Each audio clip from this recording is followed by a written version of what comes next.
So in the sixth video of continuous evaluation series of PCP, I want to talk about time complexity. So what is time complexity? Time complexity is basically a way of judging on algorithms it is a way to judge algorithm on which algorithm is a better. So this is a very good concept which is used to judge on the algorithms. So suppose you get two algorithms and you have to judge which algorithm is a better, which does the same task in a less amount of time. So what you will do, there's one approach is that you will run the algorithms on the systems and check that in which algorithm the CPU time is less. Suppose this sounds even fair for two algorithms, but suppose there is a condition where there are multiple people writing solving the same problem using different algorithms. So in that, judging on the algorithm using this method is very difficult and it's very time consuming. And even if you take on the large amount of large systems, then they don't have a similar specifications. So using this to judge on the algorithms, it is very difficult. So the professors of the computers, they came out with this concept of time complexities.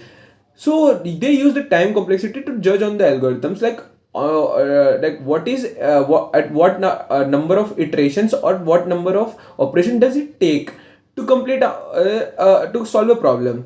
So in the time complexities, we have a big O notation. What is big O notation? Big O notation is basically an upper bound notation, or it is a worst case.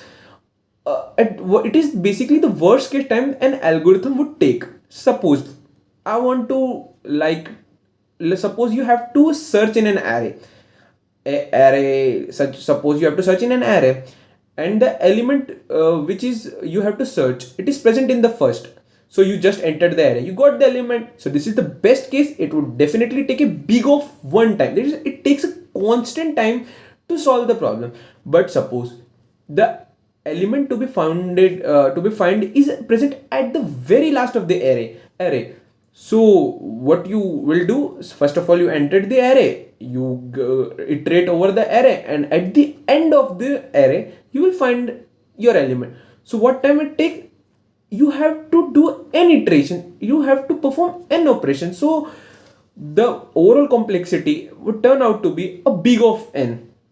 So this concept of time complexity is very useful, as it is a system independent way to judge on the algorithms, and it is very useful in contest where you have to solve where lots of people are solving the same problem using different approaches. So it helps them to judge on the whose code is better.